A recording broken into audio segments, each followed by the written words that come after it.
There are only a few moments in NBA history so shocking that fans remember exactly where they were when they heard the news. February 1st was one of those moments. The Lakers just got Luka Doncic. No, they didn't. The league was shaken to its core when Luka Doncic was traded to the Lakers in exchange for Anthony Davis. The backlash was instant. Fans were stunned. Analysts were left scrambling for answers. And even Mavericks legend Dirk Nowitzki was caught completely off guard by this trade. Yeah, just really couldn't believe it. Couldn't believe it. This trade defied all logic. I mean, Luka was fresh off a historic season, putting up numbers that even surpassed LeBron James's best MVP years. In 2 decades of following the NBA, I've never seen a trade this outrageous, this controversial, or this downright scandalous. And let's be real, neither has anyone else. Is this fake? It's fake. Did he get hacked? There's zero chance. And everyone's freaking out about it. But honestly, how funny would that be? After the initial chaos, the dust settled. It was official. Luka Doncic was a Laker. And that was the end of the story, or so we thought. By the way, the smear campaign continues with Luka Doncic.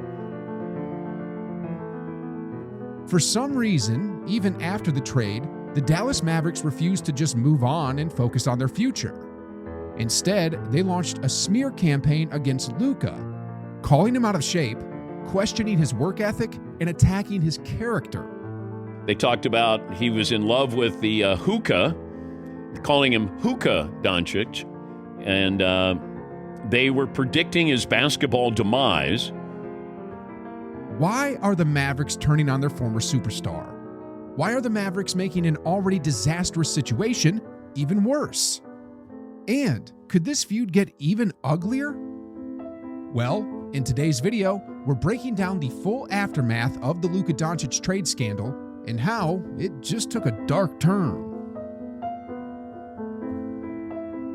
The bottom line is Mavs brass said Luka put the slow in Slovenia and the Slav in Slavic. He was just a fat piece of whiteness. Let's be honest here, folks. If you're 270 pounds...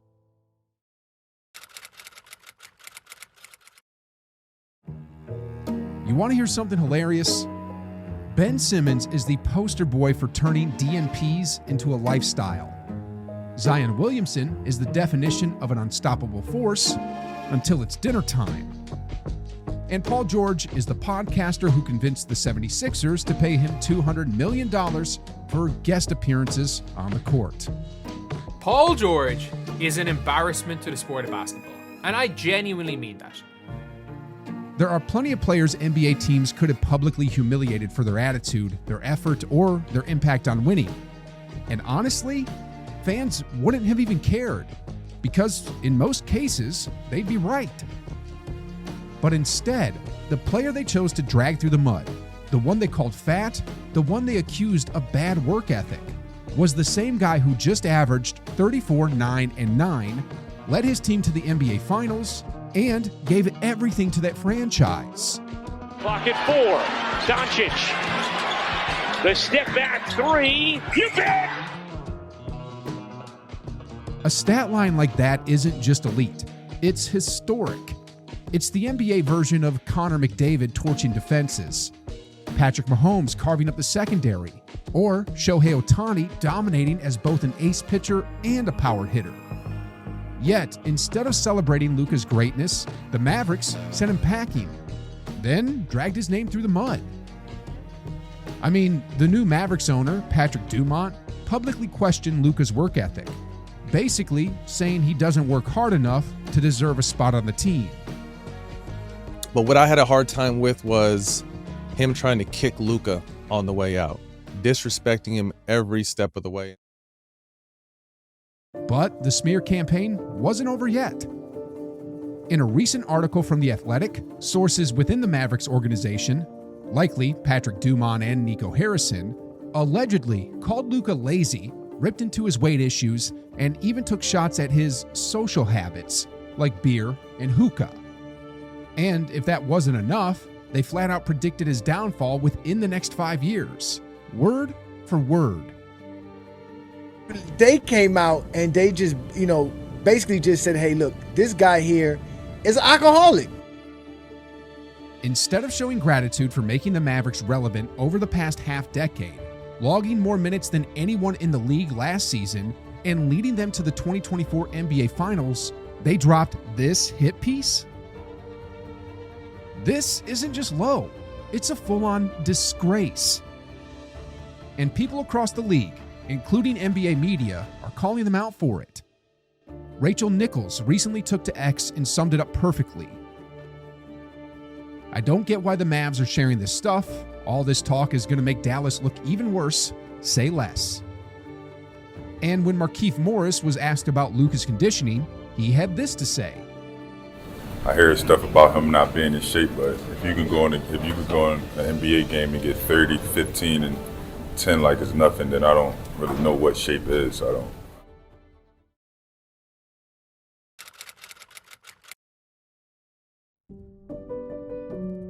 Another shameless smear campaign the Mavericks pulled off against Luka was when they got a reporter to go on ESPN and claim that his weight had ballooned to 270 pounds. At this point in time, he is rumored to be the 7th heaviest NBA player in the league.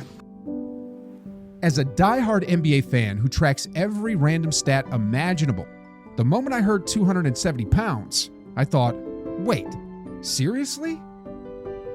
So let's put that number into perspective. This is a list of the heaviest NBA players according to 2K. Now, 2K isn't gospel, but it's usually right in the ballpark, so let's roll with it. At the top, you've got Zach Edey at 305 pounds, Jusuf Nurkic at 290, and right behind them at number 3, Nikola Jokic, listed at 284. So, we're supposed to believe 6'7" Luka is only 14 pounds lighter than a 7-foot Jokic? Yeah, okay. Come on. If they're going to make something up, at least make it somewhat believable. When I looked at this press conference, he didn't look 270 to me. I know what 270 looked like. 270 looked like that right there. It don't look like that. Yeah. No one was buying that 270-pound nonsense. I mean, the moment he landed in LA, he looked like his usual 230, 240-pound frame, nothing close to 270. Even the Lakers' official website has him listed at 230. And even Anthony Edwards didn't hold back, calling it out right away. He didn't look 270 to me. And the fans? Yeah, they weren't buying it either. If he is 270, Zion was 575 last offseason. If that's fat, then I don't know what to call real fat people. 270 my ass, Nico. What a clown. The math never added up, and neither did the story. This man is not 270. So somebody with the Mavs is lying.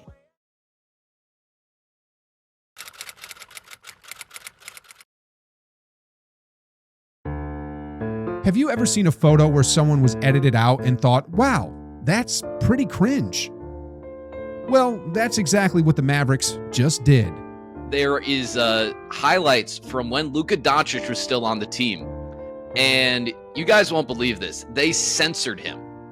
They recently dropped a hype video, and if you watch closely, you'll notice certain players blacked out with a Dallas Mavericks logo covering them. Yeah, they actually tried to edit out Luka, basically erasing him from the team's history. This is beyond embarrassing. So petty. So cringe. Like, what are you even doing? There's not other pictures, videos that you could get? You have to censor him out? The Mavericks did try to explain this away, possibly by paying a former employee to claim it was just standard procedure. But here's the thing. Maxi Kleber, another former player, was also in the video. So if this was really standard procedure, why was Maxi still there? The inconsistencies only made fans more frustrated, and when they caught wind of this, their reaction was clear. Disgusting gesture for the man who led you to the finals. God, I hate how much I hate the team I used to love. Absolute joke of an organization Nico and the Adelsons have turned this into. Every day, I find myself more and more embarrassed that I supported this franchise for 25 plus years. The Mavericks didn't just edit Luka out. They edited out their own dignity and whatever credibility they had left.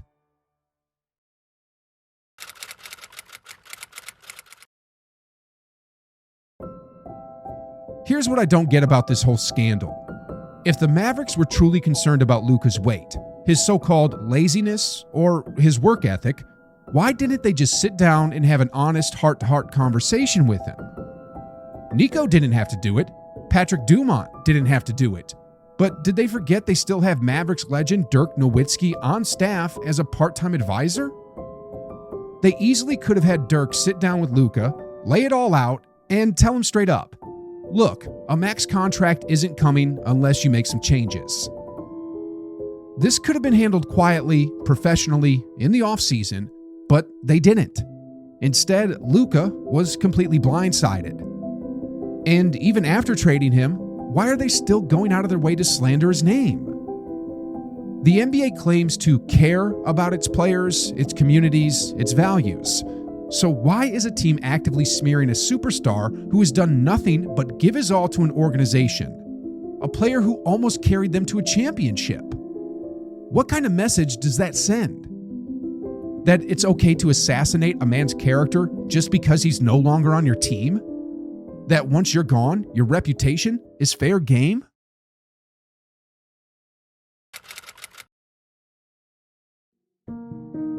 Two more lies have been exposed recently. Remember when Nico Harrison claimed that the Luka trade was strictly between him and Rob Pelinka? Well, now his story has completely changed. Reportedly, Nico Harrison reached out to Minnesota to propose a trade involving Luka for Anthony Edwards, but was rejected.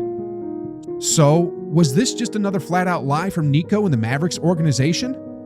Honestly, at this point, does it even matter? Because we all know the truth. This trade was a scam.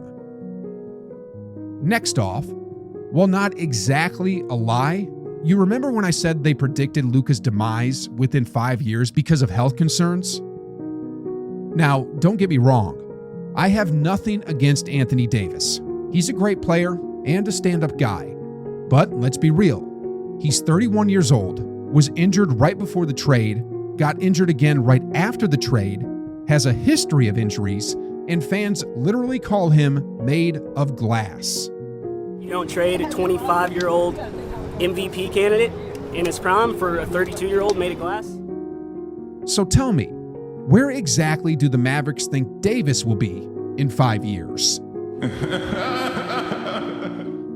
At this point, it's not just lies. It's an entire cover-up. And if you're still wondering just how deep this rabbit hole goes with the Dallas Mavericks and this whole trade scam, you need to watch this next video, where I break down the entire story.